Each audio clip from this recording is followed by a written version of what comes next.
Bonjour chers amis, coach Ngourbouka Ndiaye. J'ai le plaisir de vous retrouver encore dans le cadre des chroniques et des leçons tirées de notre vie que nous partageons. Un grand merci à tous et à toutes celles qui me suivent sur ma chaîne YouTube Positive Africa Radio TV. Je vous prie de bien vouloir cliquer sur la cloche s'abonner afin de recevoir toutes les vidéos au jour le jour. Aujourd'hui, je voudrais parler avec vous des leçons que m'a enseigné mon grand-père Nyohobaye. Mon ami, je ne cherche pas le chemin à suivre, je le trace. En réalité, le chemin se fait en marchant. Nous faisons le chemin et plus nous marchons, plus il est balisé, déblayé.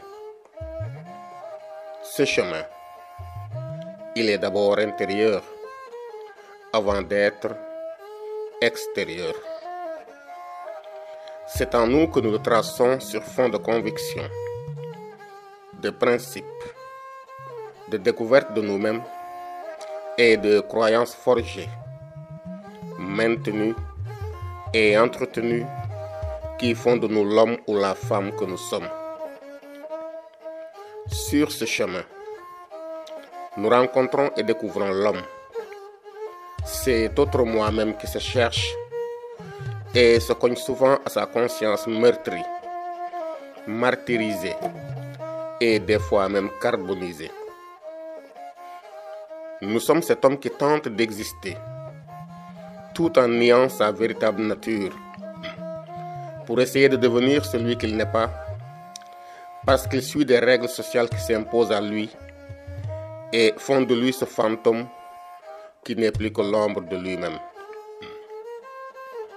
Cet homme qui pleure son devenir écrasé par l'hypocrisie de la société, qui le confine au conformisme social, qui fait fi de sa liberté d'être et de devenir, se cogne la tête comme un rat en plein midi sur les murs de l'obscurantisme, du mensonge et des faire-valoir. Mais toi, qui es-tu pour donner des leçons? Te crois-tu meilleur aux autres? Tu es taillé dans la même pierre que les autres, puisque tu fais partie de cet édifice social. Certes, et j'en suis bien conscient. Et c'est pourquoi je ne donne pas de leçons, mais je débusque des lièvres. Je pose des questions et je suscite des questionnements auxquels je n'ai aucune réponse. Comme ce veilleur de nuit, cette sentinelle qui voit l'ennemi venir ne peut qu'avertir le peuple du danger imminent, mais ne peut rien contre l'assaillant. L'écrivain est un éveilleur de conscience qui ne prétend pas être meilleur, mais qui perçoit les tares de la société et se fait un devoir de les énoncer ou de les dénoncer. Il n'a peut-être pas les solutions aux problèmes qu'il soulève, mais il aura le mérite de mettre le doigt là où ça fait mal. L'écrivain n'est pas l'ami de tout le monde et il ne doit pas prétendre l'être. Par contre, il doit être l'ami de la vérité. Il doit être à sa recherche constamment et chaque jour. Il doit être conscient de cette mission qui n'est pas toujours facile et comporte certainement des dangers dont le premier est le risque de se dévoiler. Car qui écrit, il laisse une partie de soi-même et se dévoile. Mais le jeu en vaut bien la chandelle. Je me souviens fort bien du viatique de mon grand-père Nyohobaye. Ce grand sage qui semblait avoir la réponse à tout, tellement son expérience dans la vie était grande et la clairvoyance de son esprit immense. Il ne s'était pas contenté de lire le grand livre de la vie. Il avait écrit dans ce livre de belles pages que je ne cesse de lire et relire tout le temps, car ses paroles sont comme une lampe sur ma route.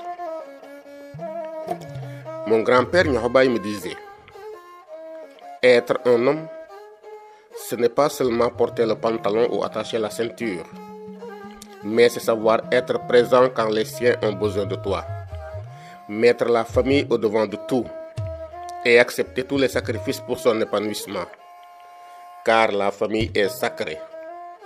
Souviens-toi de cela, mon petit.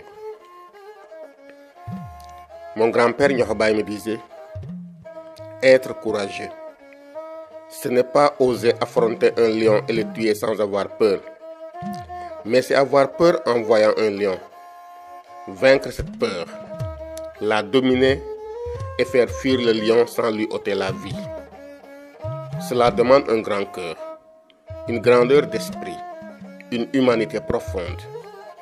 Tuer n'est pas toujours la bonne ou la seule solution. Il faut privilégier la vie, car la vie est sacrée. Souviens-toi de cela, mon petit. Mon grand-père Nyahobaye me disait, un homme de valeur, ce n'est pas celui qui refuse tout ce qu'on lui impose. Ce n'est pas celui qui se dispute pour avoir le dernier mot, la vérité. Ce n'est pas celui qui veut toujours avoir raison, même s'il est dans ses droits. Ce n'est pas celui qui abandonne à la moindre difficulté, qui pratique la politique de la chaise vide et qui se met à critiquer à tout va dans les couloirs. Un homme de valeur est celui qui est capable d'accepter d'avoir tort tout en sachant qu'il a raison. C'est celui qui ne cherche pas à vaincre et à avoir raison à tout prix, mais qui cherche dans chaque chose à s'améliorer et à devenir un homme meilleur. Un homme de valeur, c'est celui qui voit dans chaque difficulté une opportunité et qui cherche le bien qui se cache dans cette contrariété pour en tirer bénéfice et vaincre son pessimisme pour aller de l'avant. Il pense toujours solution et non problème. Au lieu de fuir et de pratiquer la politique de la chaise vide, le boycott, il est présent au rendez-vous du savoir et des échanges humanistes pour faire entendre sa voix. Car il est assez intelligent pour savoir qu'on ne peut faire valoir ses droits, se faire entendre si on est abonné absent des instances de décision. Il sait que le boycott, quelle que soit la raison qui le motive, est un manque de courage, une fuite en avant. C'est se condamner d'avance et laisser les autres décider à ta place, que cela te plaise ou non. La parole est sacrée. Souviens-toi de cela, mon petit. Mon grand-père Nyahobaye me disait, la valeur d'un homme ne se mesure pas à sa richesse, ni à son savoir, ni à son pouvoir, mais à la grandeur de son cœur. Un homme de valeur est celui qui aime, parce que tout simplement, il aime sans aucune raison. Tant qu'il explique pourquoi il aime, il n'aime pas encore. Sème l'amour autour de toi. Cultive la paix, la bonté, la magnanimité, l'empathie et sois charitable. L'amour est sacré. Souviens-toi de cela, mon petit. Mon grand-père Nyahobaye me disait, ne mets jamais ton espoir sur un mortel, car s'il te trahit ou meurt, tu es désemparé et sans solution. Dans la vie, il faut toujours compter sur toi-même, te battre pour être le meilleur de toi-même et construire ta vie, brique après brique, jusqu'à ce qu'elle soit un gratte-ciel. Tu vois toutes les cases de notre village? Penses-tu qu'elles ont été construites au même moment? Non, elles ont été faites les unes après les autres, jusqu'à ce qu'on ait ce gros village. Il en va ainsi de la vie. Ne cherche jamais à avoir tout de suite, mais vas-y, petit à petit. Et un jour, Tu goûteras aux fruits de ton labeur. La patience est une règle d'or sacrée. Souviens-toi de cela, mon petit. Grand-père Nyohobaï me disait, réfléchis toujours à ta vie et demande-toi quelle est ta responsabilité dans ce qui t'arrive. C'est toujours trop facile et simpliste d'accuser les autres lorsque quelque chose ne tourne pas rond dans ta vie.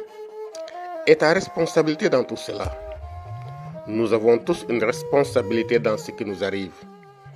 Au lieu de rester là à te morfondre sur toi-même, à pleurnicher et à te lamenter, prends ton destin en main, fais face à ta vie et combat le bon combat.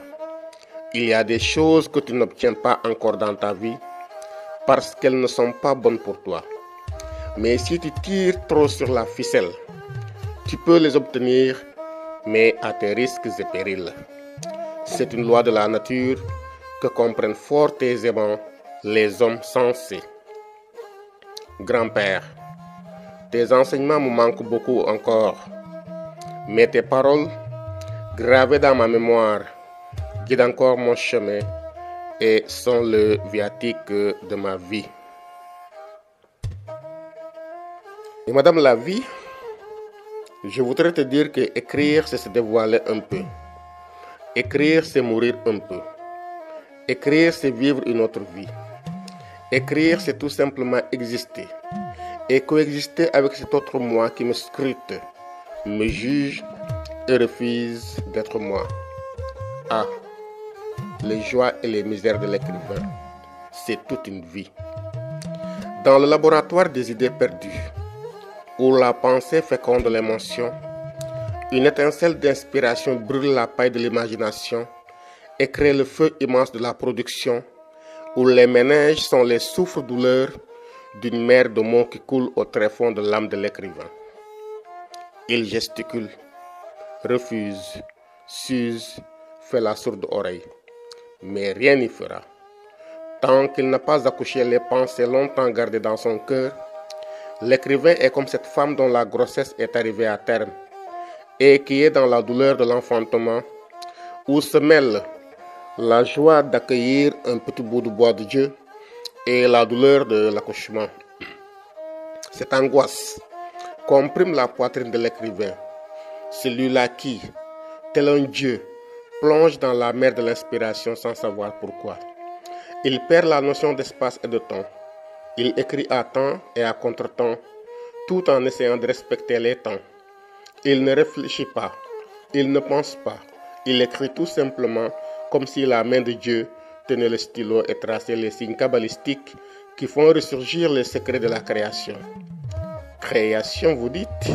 Oui, puisque l'écrivain est un co-créateur.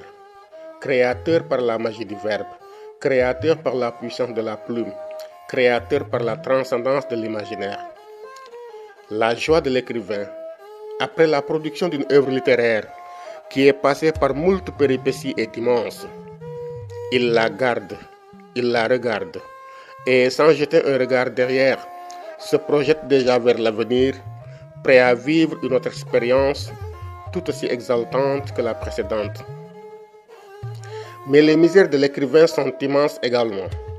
Lorsque ce bébé, jeté à la mer des multitudes, reçoit des coups de toutes parts, il est laminé, lacéré, fusillé, poignardé par les critiques des critiques. Il est angoissé, mais il sait que ces coups ne participent qu'à mieux donner de la force à son bébé. Il le défend corps et âme, mais il sait qu'arrivé à maturité, il se défendra lui-même.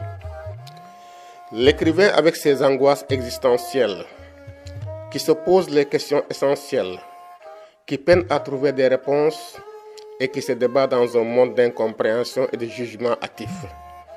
Il est souvent pris pour un illuminé, un fou ou même un prétentieux. Il a l'audace de toucher du doigt les questions considérées comme tabous par la société. Il remue le couteau dans la plaie sociale et ceci fait de lui l'homme à abattre. Ce qui fait le charme de la vie de l'écrivain, c'est sa vie où les contradictions s'embrassent et se séparent, Il se place entre l'humain et le divin, et tel un homme ange, porte le message d'une humanité chancelante. Du courage, écrivain. Le monde a besoin de toi. Tiens bon, écrivain. Tu es le bois mort qui donne la vie au feu. Sans toi, il n'y a pas de brasier, et sans feu, il n'y a pas de vie. Ne baisse jamais les bras. Consume-toi au feu de la création, et comme le phénix, tu renaîtras de tes cendres. Chers amis, voilà ce que je voulais vous apporter ce matin. Et je vous demande de cliquer sur la cloche s'abonner pour recevoir en temps réel toutes les vidéos que nous publierons dans notre chaîne Positive Africa Radio TV. Et je vous recommande également de vous procurer mon livre ou mes ouvrages, mais surtout La Voie de la réussite, discours sur le devenir en mouvement, un livre de développement personnel de 323 pages. Nous vous disons un grand merci et à la prochaine vidéo. Que Dieu vous bénisse, que les ancêtres vous bénissent.